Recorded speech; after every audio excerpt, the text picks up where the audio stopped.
서울역 역세권 개발권 안에 있지만 잘하면 소액으로 투자가 가능할 수 있는 지역이 있다 그랬잖아요. 그 지역이 바로 이 향후에 10억, 20억 이상의 큰 수익률을 볼 수 있지 않을까라는 생각을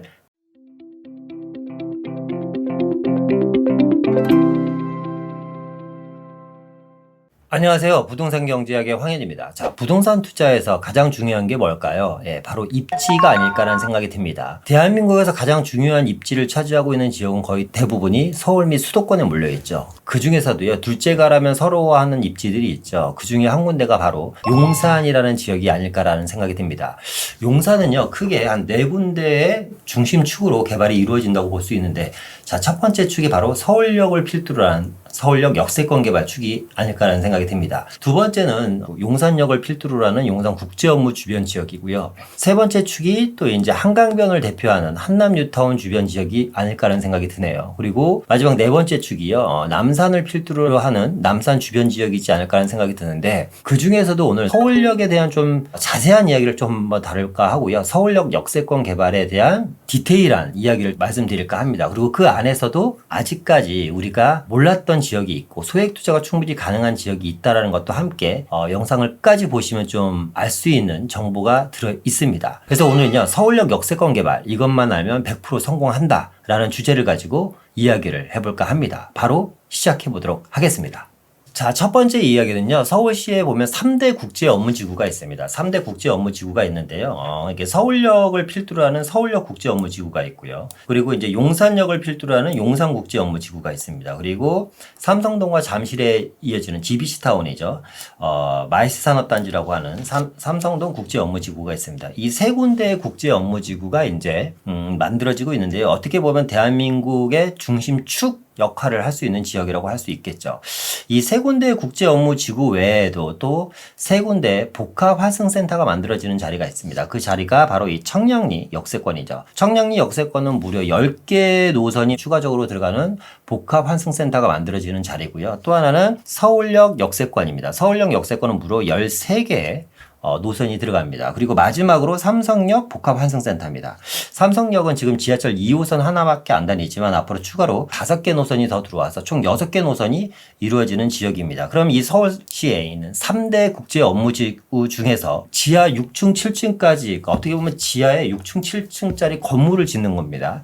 이런 복합환승센터가 함께 들어오는 지역이 서울역과 삼성역이라고 말씀드릴 수 있겠는데요. 그래서 오늘은요, 이 중에서도 서울역에 대한 이야기를 한번 해볼까 합니다.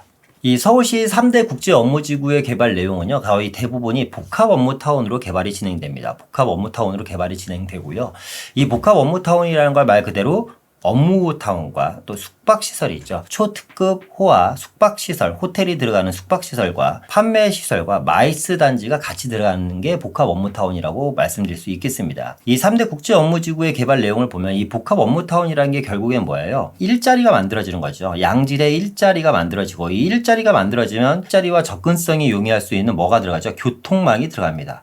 앞서 얘기했던 것처럼 이 3대 국제 업무지구는 다양한 복합 환승센터들이 만들어지고 어마어마한 철도 노선이 들어가죠. 기본적으로 뭐 6개, 10개, 13개 정도의 교통망이 들어갑니다. 일자리가 만들어지고 교통에 대한 인프라가 깔리면 그 다음에 필요한 게 뭘까요? 주거시설입니다. 주거시설이 상당히 부족한 지역들이죠. 그러니까 예를 들면 뭐 삼성동 국제업무타운을 제외하면 서울역이라든가 용산, 뭐 청량리 이런 지역, 물론 청량리는 국제업무지구는 아니지만 복합환승센터로 개발되는 지역입니다만, 이런 세 군데 지역이 다 뭐 주거시설 확충에 대한 재개발 호재가 상당히 많은 지역들이라는 거죠. 근데 여기서 한 가지 우리가 좀 자세히 알고 넘어가야 될 게 있는데요. 많은 분들이 업무타운 개발 알겠고, 숙박시설, 그래 호텔 들어와서 일자리가 창출되는 것도 알겠고요.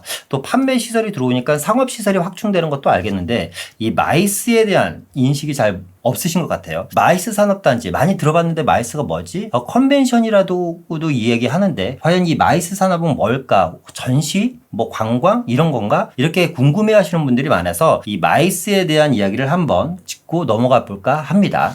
자, 그럼 MICE, 마이스란 과연 무엇인가? 마이스는 첫 번째, 회의.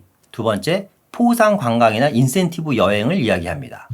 세 번째는요, 컨벤션 사업을 이야기합니다. 컨벤션 사업. 네 번째는 전시 행정 같은 사업을 이야기합니다. 그래서 정리를 해보면 이 네 개의 비즈니스를 총칭해서 부르는 게 바로 마이스입니다. 그러니까 영어의 약자들만 딴 겁니다. 영어의 약자들만. 이 마이스 산업은요, 부가가치가 큰 복합 전시 사업을 의미하는 신조어고요. 최근 들어서요, 고용 창출 및 경제적 파급 효과가 아주 커서 주목을 받고 있습니다. 어디서? 전 세계적으로 주목을 받고 있는 사업이고, 전 세계 선진국들이 앞다투어서 대규모의 마이스 단지를 건설하는 것이 세계적인 추세입니다. 어디에? 그 나라에 있는 가장 핵심 지역인 도심권 안에다가 이 마이스 단지를 만드는 건데요. 우리나라도 이에 발맞추어서 서울에 3개의 마이스 단지가 들어가는 겁니다. 어디에?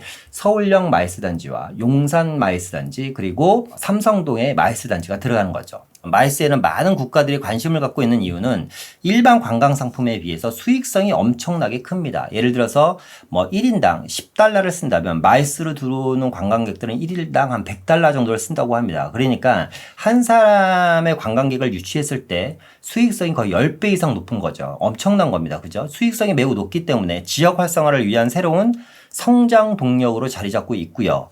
따라서 세계 각국은 대규모 전시라든가 컨벤션 시설을 확충할 뿐만 아니라 이를 위한 유치 홍보 활동도 상당히 강화하고 있습니다. 그만큼 이 마이스가 앞으로 미래에 우리가 4차 산업이라고 하죠. 로봇 산업이라든가, 그리고 요즘 드론 산업이라든가 AI 산업 등등 엔터테인먼트 산업도 마찬가지고요. 우리나라를 먹여 살릴 수 있는 여러 가지 4차 산업 중에서 이 마이스라는 부분은 상당히 큰 포지션으로 잡혀지고 있습니다. 그만큼 우리나라 미래 성장 동력이라고 할 수 있는 마이스 산업단지가 어디에? 서울역, 용산역, 삼성역 들어온다고 여러분들이 알고 계시면 될 것 같습니다.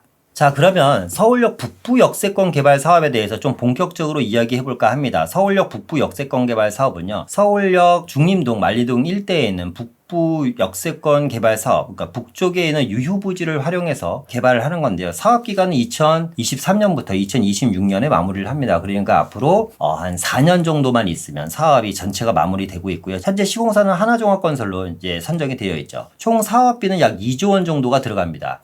지금 삼성동 국제업무지구 GBC 센터가요, 약 2조 1,700억 정도가 들어가니까 삼성동 국제업무지구와 거의 비슷한 수준의 사업비가 들어간다라고 생각하시면 돼요. 규모는 조금 작아 보이긴 합니다만 사업비 자체로만 봤을 때는 삼성동 GBC 센터와 별반 다를 게 없는 엄청나게 큰 사업 내용이고요. 사업 내용만 보면요, 지하 6층부터 지상 38층까지 용적률이 제가 알기로 한 800% 이상 주어지는 걸로 알고 있는데, 어쨌거나 지하 6층에서 지하상 38층 까지 총 5개 동의 복합 업무타운이 들어가고, 이 안에 업무시설이라든가 판매시설이라든가 호텔과 마이스 산업이 3개 들어간다고 보시면 됩니다. 이 중에서 업무시설이 이제 43%가 들어가고요. 또 숙박시설이 9.5%. 숙박시설 같은 경우는요, 아직 우리나라에 들어오고 있지 않은 초호화 럭셔리 호텔 체인과 지금 협상 중이라고 하니까요.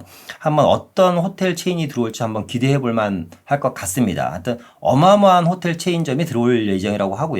판매 시설이 한 11.3%고요. 여기서 보면 마이스가 7.1%인데요. 원래 서울역 북부 역세권 개발은요, 마이스 시설이 거의 한 40% 정도에 대한 포지션을 줬었습니다. 그런데 서울역에만 마이스 단지가 들어오는 게 아니라 서울역과 용산역과 앞으로 삼성역 세 군데에 분산하다 보니까 마이스 비중을 좀 줄였다고 합니다. 어쨌거나 마이스 비중은 한 7.1% 정도 되고요. 의미 있는 게 뭐냐면 강북권에서 최초로 2,000명이 들어올 수 있는 국제회의 전시장이 들어온다고 하니까 명실상부 국제적인 업무타운으로 변신할 수 있는 계기가 될 걸로 예상이 됩니다.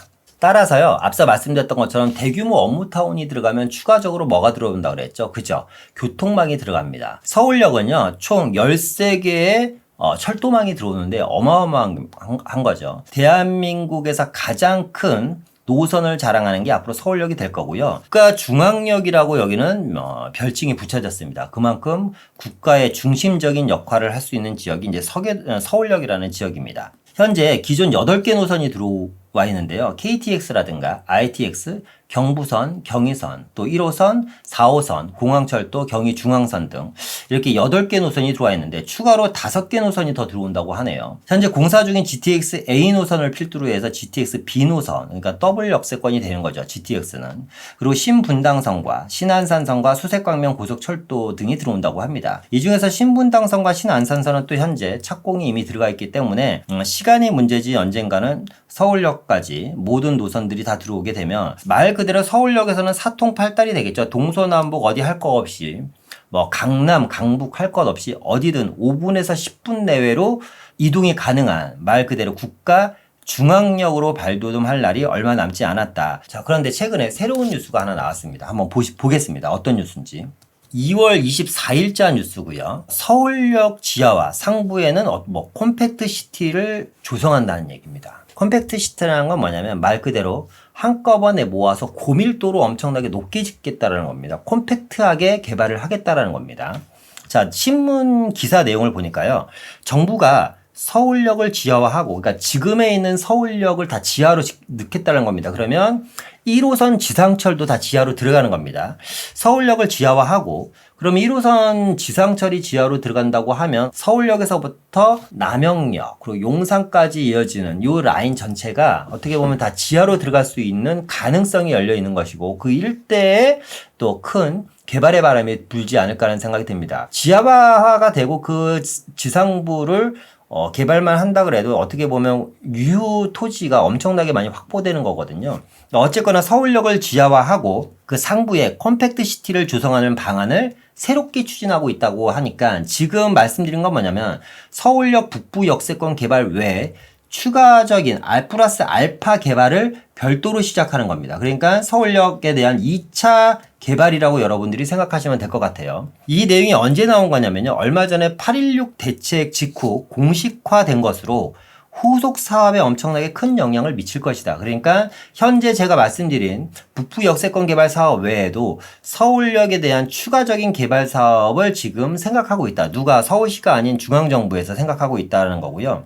이미 시동을 건 북부 역세권 개발 사업과 합쳐지면 주변 일대가 초고밀 주거복합 업무단지로 바뀔 것이다. 그러니까 우리는 어디에 관심을 가져야 될까요? 서울역뿐만 아니라 주변 지역에도 당연히 관심을 가져야겠죠. 이 지역이 초고밀 주거 업무 복합단지로 바뀔 것으로 기대가 된다고 합니다. 그러면 이 지역이 거의 대부분이 역세권 주변 지역이라서 종상향이 될 수도 있는 거고요. 그리고 이 지역들을 지구 단위로 묶어서 또 어떻게 보면 고밀도 복합 개발할 수 있는 거거든요. 서울의 관문이자 국가 중앙역이죠. 한국철도의 상징인 서울역의 대대적인 변신을 예고한 셈입니다. 서울역이 말씀드렸던 것처럼 국가 중앙역이긴 합니다만 사실상 주변이 30년, 40년 전의 모습을 고이 간직한 노후도가 어마어마한 지역이잖아요. 그러니까 이 지역의 대대적인 변신이 앞으로 예고하고 있다는 얘기고요. 국가철도공단은 19일 날 서울역 종합개발을 위한 사정 타당성 용역을 긴급 발주했고 용역 금액은 2억 5천만 원이며 입찰 제안서 마감은 다음 달 20일입니다. 이 얘기는 무슨 뜻이냐면 서울역 종합발전을 위한 용역을 준 거니까 서울역 일대에 어떤 식으로 개발했을 때 가장 큰 효과를 얻을 수 있고 그러면 이제 서울역 주변에 어떠한 주거시설이 들어오고 몇만 세대의 주거시설이 같이 들어올 것이라는 구체적인 안이 주거 업무 복합단지로 바뀐다고 하니까 또 어떤 시설에 업무타운이 들어올지에 대한 구체적인 안이 아마 올해 안에 나오지 않을까 하는 생각이 듭니다. 그러면 서울역 일대가 다시 한번 또 두 번째로 들썩이지 않을까. 지금도 서울역 주변은 엄청나게 투자자들의 관심을 받고 있는 지역이고 그러다 보니까 서울역 일대 주변 지역들이 큰 가격 상승을 이루고 있는데요. 아마 추가적인 가격 상승이 이루어지지 않을까라는 생각이 듭니다. 자, 따라서요. 이 서울역 주변은요. 도시경제 기반 활성화 지역으로 지정이 됐습니다. 도시경제 기반 활성화 지역. 도시경제 기반 활성화 지역이란 건 뭐냐면 국가적 광역적 차원의 향후 서울시 전체의 발전을 견인할 수 있는 곳으로 개발하겠다는 겁니다. 향후 서울시 전체 발전을 견인할 수 있는 곳으로 어디를 개발하겠다? 용산구 한강로 405번지 일대 서울역 일대를 개발하겠다. 위치는 서울역 일대라고 합니다. 도시경제 기반 활성화 지역입니다. 슬로건이 웅장합니다. 웅장함. 유라시아 철도의 국제 관문으로 서울역을 개발하겠다. 유라시아 철도. 참 어떻게 보면 꿈과 낭만적인 이야기죠. 서울역에서 기차를 타고 유럽으로 갈 수 있는 겁니다. 서울역에서 기차를 타고 유럽으로 갈 수 있다면 어떻게 보면 이 서울역은 앞으로 동아시아의 중심축이 될 수도 있는 겁니다. 동아시아의 중심축. 그래서 코레일에서 제공한 유라시아 대륙 철도 노선들을 보면요. 서울역에서 러시아 블라디보스톡을 거쳐서 모스크바, 헬싱기, 바르샤바, 베를린, 프라, 파리, 리스본까지 이어지는 하나의 노선이 있고요. 또 하나는 중국이죠. 베이징을 거쳐갖고 테헤란을 거쳐서 또 유럽으로 가는 이 두 가지 노선으로 유라시아 철도의 중심부로 만든다고 합니다. 그렇게 되면 앞서 얘기한 것처럼 이 동아시아 지역에서는요, 유럽을 갈 수 있는 길이 두 가지 길이 열리는 거죠. 하나는 이제 비행기를 타고 유럽을 가는 방법이 있고, 하나는 서울역으로 와서 기차를 타고 유럽으로 가는 길이 있는 거죠.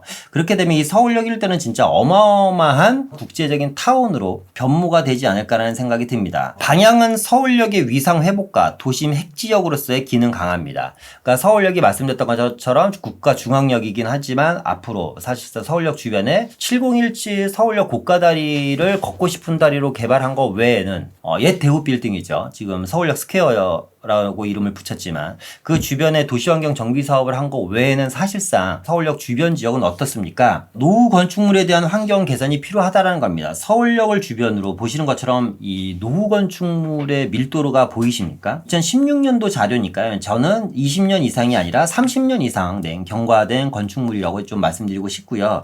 주변에 서계동이라든가 또 중림동이라든가 아니면 이 회원동이라든가 이런 지역의 노후도는 어마어마합니다. 그러니까 서울역만 국제적인 업무지구로 개발해 놓으면 뭡니까? 주변 노후도가 엄청난데, 그러면 외국에서 국제 업무 타운으로 만들어 놨으니까 외국 바이어도 올 거고 정치하는 사람들도 올 거고 경제인들도 올 거고 어쨌거나 서울역으로 모이게 만들 거고, 서울역 주변은 어쨌거나 많은 기업들이 또 본사 자리를 꿰차고 들어올 텐데, 그 높은 스카이라인에서 서울역을 쭉 내려다 봤을 때 온통 판잣집이고 빨간색 벽돌집이고 혹은 무너져가는 담벼락이 있는 주택이라는 게 전 세계에서 10대 도시라고 불릴 수 있는 이 서울역의 위상이, 서울역 주변의 위상이 사실상 말이 아니잖아요. 그러다 보니까 이 노후 건축물에 대한 환경이 필요하다. 환경 개선이. 이 말은 즉 무슨 뜻이죠? 재개발해야 된다는 얘기죠. 재개발. 그래서 서울역 일대 노후주택가에 대한 가치가 상당히 높아지고 있습니다. 그래서 서울역을 중심으로 도시경제 기반 활성화 지역으로 지정을 했고요. 이 구역 지정이 이렇게 되어 있습니다. 지금 보시는 것처럼 서울역이고 이 자리가 이제 마이스 북부 역세권 개발 사업을 진행하면서 마이스 산업이 이제 들어오는 자리죠. 자, 보시면 어떻게 보면 저는 도시경제 활성화 지역으로 지정된 이 블럭 이꼴 어떻게 보면 저는 이렇게 말씀드리고 싶어요. 이 자리가 결과적으로 서울역 역세권 개발을 진행하는 자리가 될 것이다.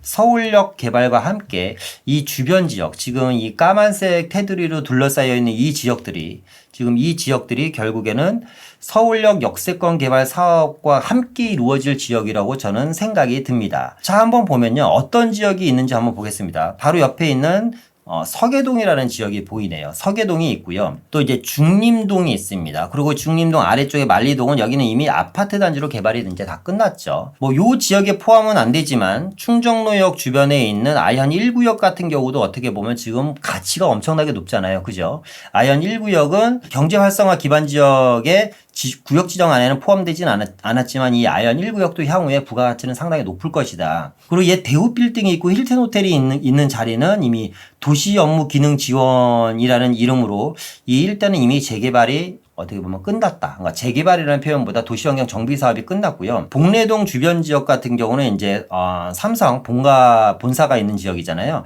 이 지역 같은 경우도 이미 도시환경 정비 사업이 끝났고요. 앞으로 진행될 곳이 남대문 상가 지역입니다. 남대문이 지금 어떻게 써있냐면 도시환경 정비사업이라고 써있습니다. 도시환경 정비사업은 아시겠지만 상업지역에 고밀도 개발을 하는 사업이 도시환경 정비사업이다 보니까 남대문 주변 지역도 어떻게 보면 향후에 높은 고밀도 개발을 할 수 있겠다. 그리고 이 아래쪽에 보면 여기 회원역이고 얘가 명동역이거든요. 회원 역세권 주변은 향후에 도시환경 정비 사업으로 진행하려고 예정이라고 하니까 회원 역세권 주변도 향후에 종상형을 통한 초고층 주상복합 아파트가 들어갈 수 있지 않을까라는 생각이 듭니다. 그래서 이 주변 지역을 좀 자세히 한번 들여다보면 서계동 지역 같은 경우는 현재 시세가 투룸 기준으로 뭐 한 6억에서 한 7억 이상 지금 가고 있잖아요. 투자금만 해도 거의 한 4, 5억대 형성되어 있고요. 이 중림동 같은 경우는 사실상 빌라가 거의 없는 지역입니다. 이 지역은 상업화가 많이 진행됐기 때문에 간혹 나오는 뭐 빌라촌이 상당히 얼마 되지 않았기 때문에 이 지역 같은 경우는 제가 봤을 때 재개발이 과연 될까? 재개발이 된 수 있는 지역은 아연 1구역 정도가 되겠죠. 이 지역들도 거의 한 6억에서 7억 정도 형성되어 있습니다. 투자금은 거의 한 4, 5억대 이상 형성되어 있습니다. 그리고 아래쪽에 보면 이 서울역 역세권 어떻게 보면 활성화 지역이라고 얘기할 수 있는데 서울역 역세권 개발 사업과는 좀 그 구역 안에는 들어가 있지는 않지만 이 후암동이라는 동네가 있죠. 후암동 같은 경우도 동후암동과 서후암동으로 나눠져 있는데 동후암동 같은 경우는 지금 뭐 한 5, 6억대 형성되어 있고요. 서후암동이 한 11억에서 거의 한 14억 정도 이제 매매가가 형성되어 있습니다. 이 중에서 제가 아까 뭐라고 말씀드렸죠? 서울역 역세권 개발권 안에 있지만 잘하면 소액으로 투자가 가능할 수 있는 지역이 있다 그랬잖아요. 그 지역이 바로 이 회연동이라는 지역입니다. 이 회연동은요, 회연역을 기준으로 역세권 개발 사업, 향후에 도시환경 정비 사업이 진행될 가능성이 상당히 높고요. 이 회연동 전체 지역도 향후에 이따 보여드리겠지만 엄청나게 노후도가 심한 지역입니다.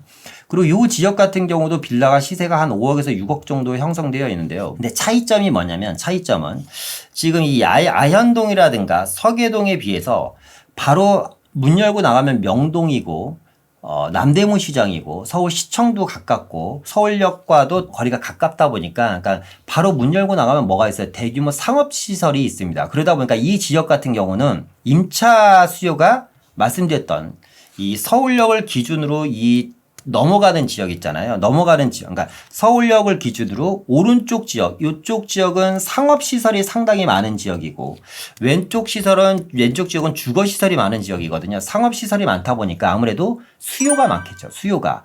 그러다 보니까 이 지역은 같은 5억에서 6억대라도요. 전세가가 상당히 높습니다. 전세가가 거의 3억 이상씩 형성되다 보니까 투자금이 한 1억 5천에서 2억 정도, 서울역에서 1억 5천, 2억 정도면요 투자금이 상당히 낮은 거거든요. 사실상.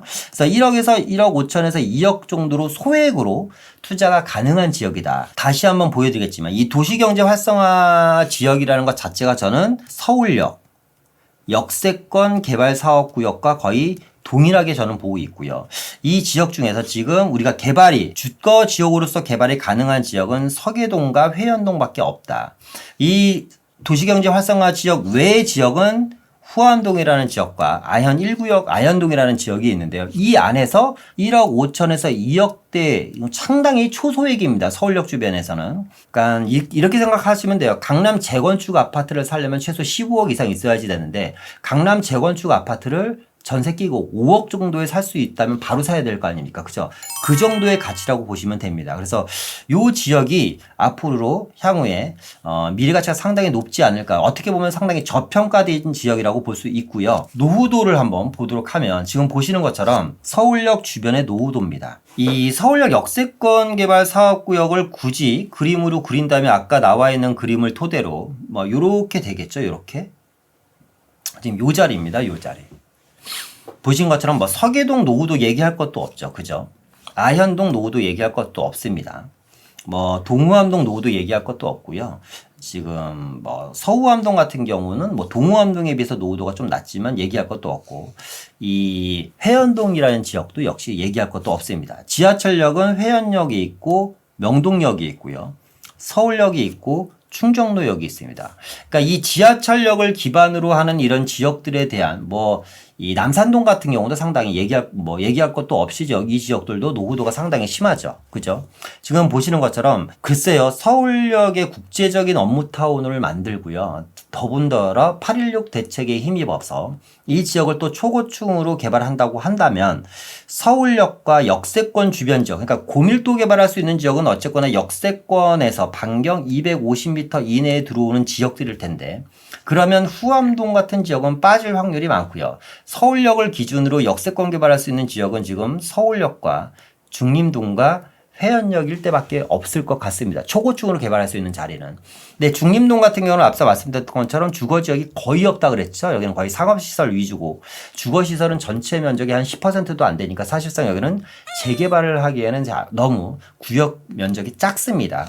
그렇기 때문에 서계동과 회원동 지역 정도밖에 없는데 후암동이라든가 아현동, 서계동은 너무 잘 알고 있는데 아직 이 회원동에 대한 가치라든가 정보를 잘 모르시는 분들이 있을 것 같아서 오늘 좀 말씀을 드렸습니다.